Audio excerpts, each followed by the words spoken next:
বাবার কাছে টাকা পাই, মালটা টাকাটা নিয়ে আর কোনো খোঁজই নাই ওর। মালটাকে একটা ফোন করি।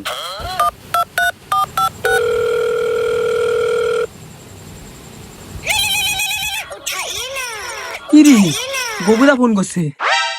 মালটা তো আমার কাছে টাকা পায়। মালটায় কি করে বোঝানো যায় যে আমার কাছে এখন টাকা নেই? ও যা হবে দেখা যাবে। হ্যাঁ গোপুদা বল, ভালো আছিস তো? কি খবর, মা বাবা কেমন আছে? হ্যাঁ, ওইসব বাদ দে, আগে বল আমার টাকাটা কবে দিবি? ওইসব ভালোবাসা এখন দেখিয়ে লাভ নেই, আগে বল আমার টাকাটা কবে দিবি? ও হ্যাঁ, তোর টাকাটা না? তুই এখন কোথায় আছিস?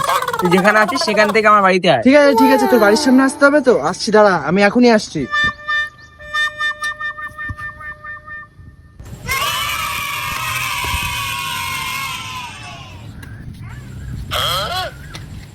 দে বাবাই দে, টাকাটা দে। তুই টাকা দেওয়ার জন্য ডাকছিলি তো আমায়? না, সেইটা না, তোকে এটাই বলার ছিল যে তুই আছে টাকাটা পাবি না। তুই তো এই